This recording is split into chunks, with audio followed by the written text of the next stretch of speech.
My name's Julian, I'm 31, and depending on who you ask, I'm either a bartender or something else entirely. My family prefers the first version, especially my dad, Robert. To him, a real man wears a tie, drives a German sedan, and climbs some corporate ladder to nowhere while bragging at every family barbecue about his latest promotion. You know the type. So when I dropped out of college at 22 and started working behind a bar, not as a stopgap, but as a career, he made it clear I was an embarrassment. Not in dramatic, disowning kind of way. No, that would have required effort.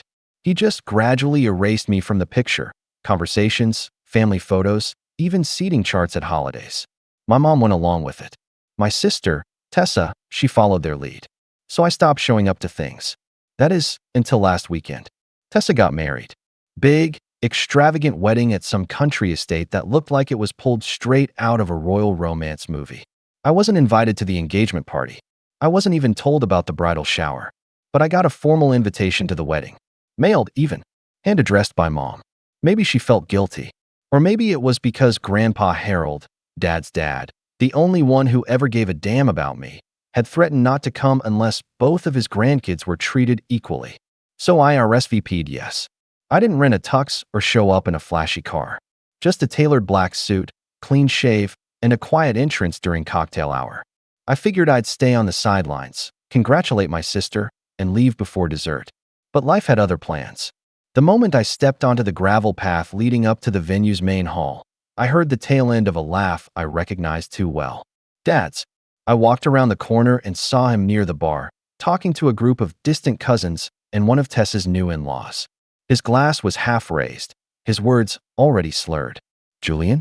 Oh, you mean the bartender. He snorted, like the word tasted sour. He's probably mixing rum and cokes in some club downtown. He won't last 10 minutes in a place like this. They all laughed. Even Mom. I could have turned around right then. But I didn't. I clenched my jaw, straightened my spine, and kept walking like I hadn't heard a word. My hands were shaking, not from embarrassment, but from restraint. I hadn't seen Dad in over 2 years. And the first words out of his mouth about me were a punchline. The reception hall was huge. Marble floors, vaulted ceilings, chandeliers big enough to crush a smart car. People in designer suits and sequin gowns sipped champagne and laughed like they were born doing it. I stayed on the edge of the room, watching the social machine run smoothly without me. Then the couple made their entrance. Tessa in a pearly white dress, her new husband James in a tailored navy tux. They looked good. She saw me and froze for just a second, surprised. James didn't notice. Not yet. When the introductions and toasts were done, guests mingled again. James and Tessa made their way through the crowd, shaking hands and accepting compliments. When they reached me, Tessa gave a tight smile. Julian, didn't know you were coming. You invited me, I said calmly. Right?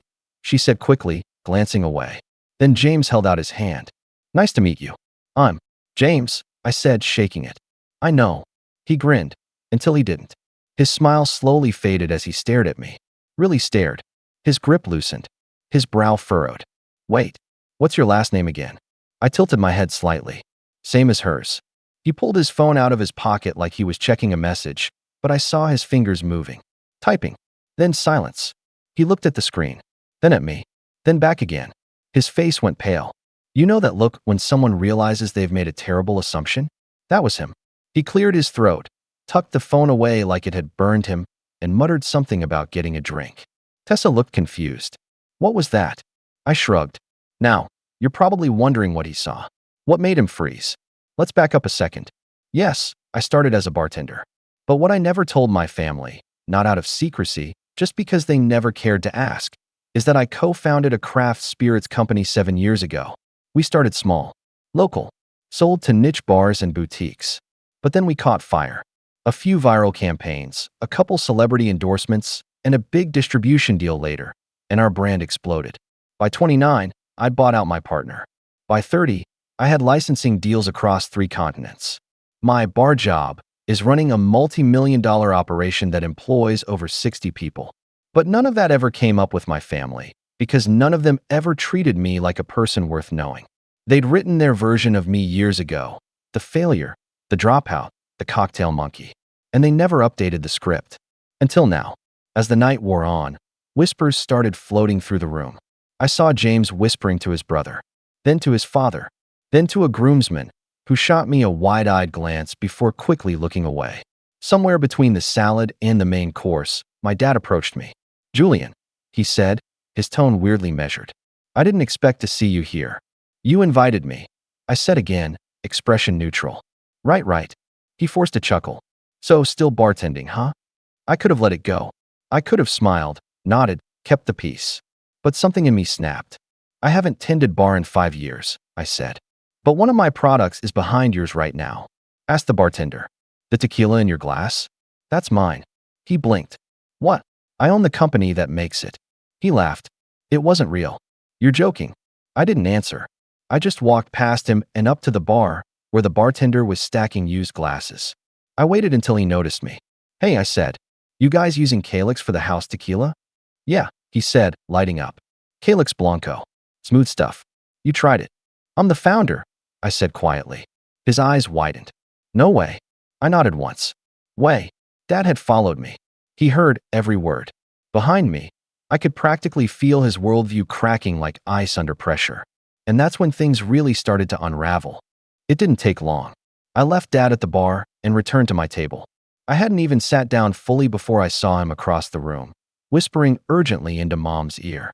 Her eyes flicked to me, then to the bartender, then back to Dad, and I saw her face go tight with confusion, like a rug had just been yanked out from under her. She stood up straight, smoothed her dress, and started toward me with that passive-aggressive smile she always wore when she was about to pretend nothing was wrong. "Julian," she said as she arrived, brushing invisible lint from my lapel. "What was that little joke you were telling your father?" "No joke," I said flatly. "He asked if I was still bartending." I told him the truth. She blinked at me like I'd spoken in code.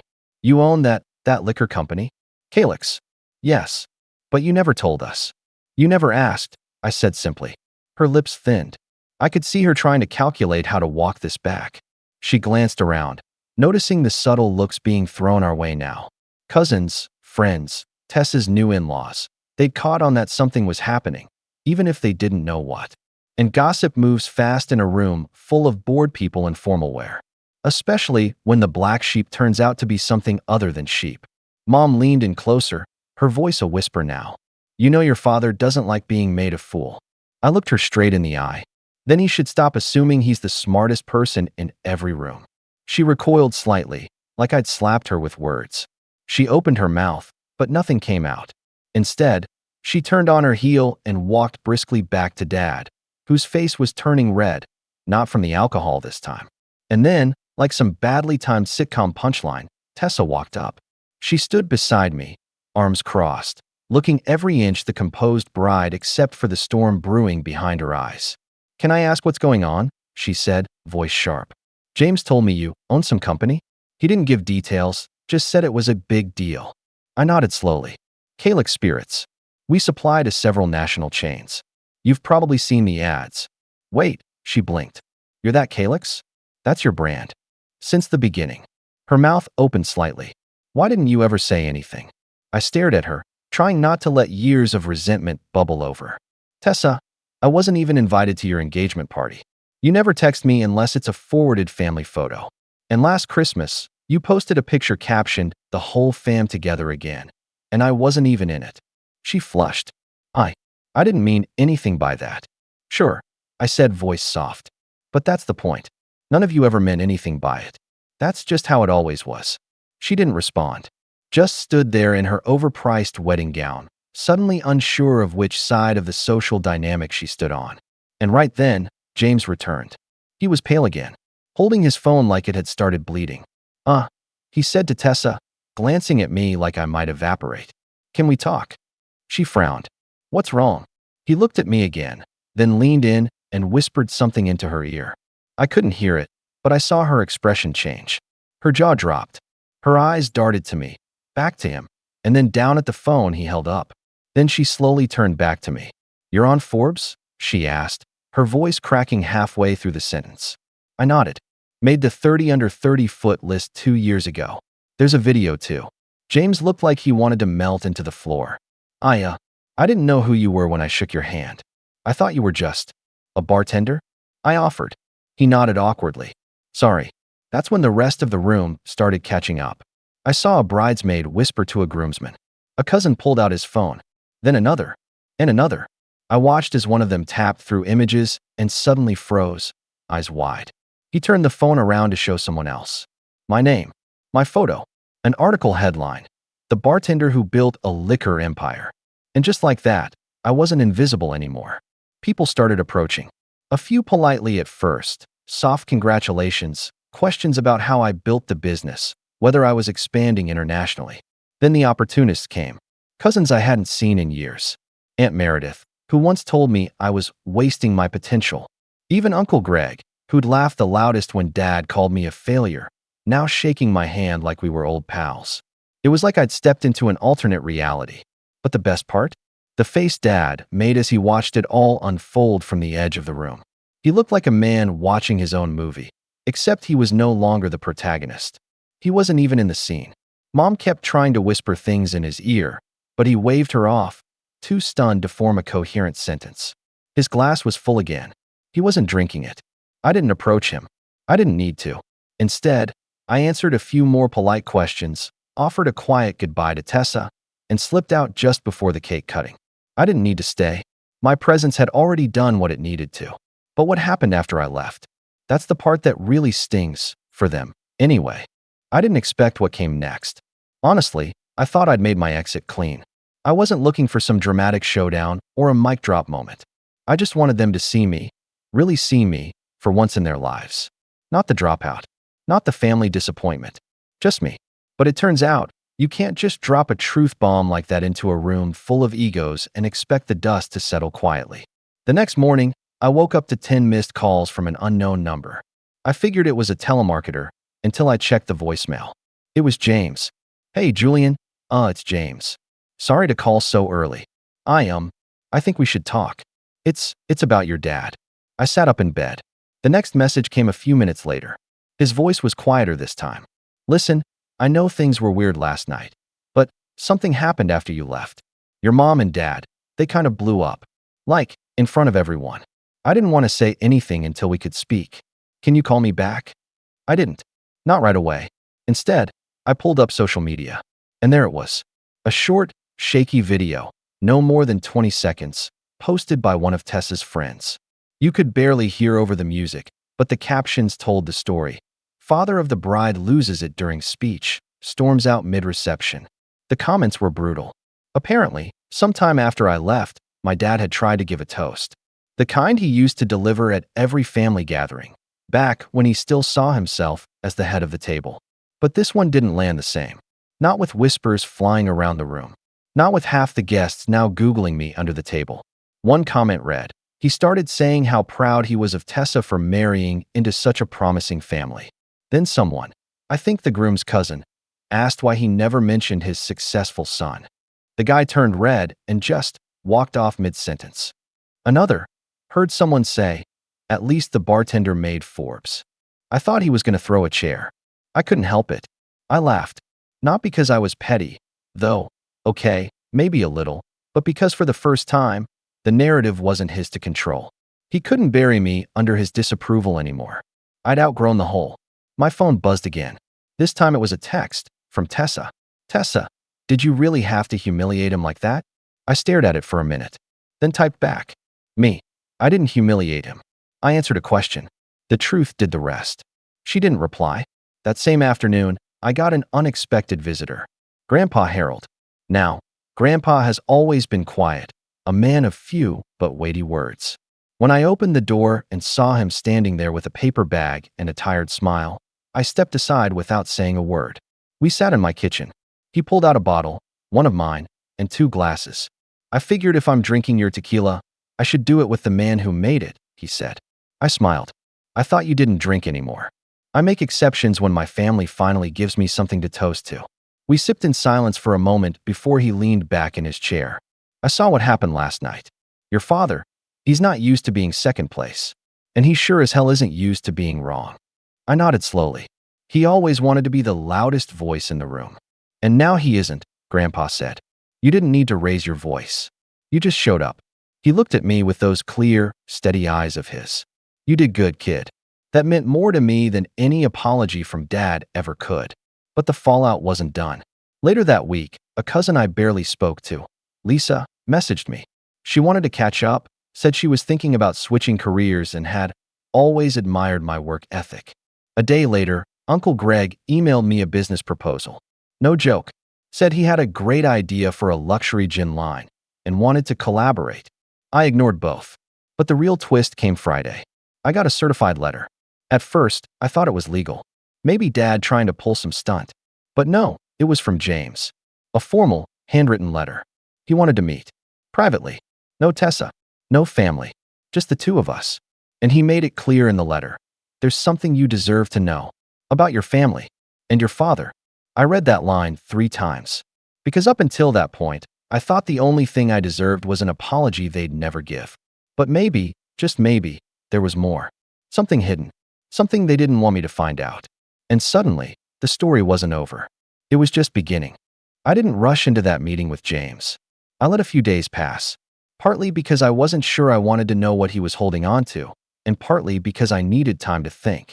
After everything that had happened, the wedding, the whispers, the flood of fake smiles and sudden interest, I wasn't sure if I was ready to dig any deeper into the family I'd spent a decade keeping at arm's length. But eventually, curiosity won. I texted him a time and place. A small coffee shop in the city, the kind of place where nobody would recognize us and no one would eavesdrop. James was already there when I arrived. Still in a crisp blazer, hair neat, posture straight. He stood when he saw me and offered a cautious smile, like he wasn't sure which version of me would show up, the quiet disappointment, or the man whose name had made headlines that week. I sat down across from him and didn't waste time. What do you want to tell me? He hesitated, glanced around, then leaned in like we were trading secrets in a spy film. Your dad, he said, wasn't just trashing you at the wedding. He's been doing it for years. I raised an eyebrow. Yeah, I figured that much. No, Julian, he said, lowering his voice. He's been deliberately lying. To everyone. Me, my family, Tessa, even your own extended family. We thought you were barely scraping by. Like you were working odd jobs, living in some dingy apartment above a dive bar. I felt my jaw tighten. And you all just believed him? He didn't flinch. Yes, because he said it with conviction.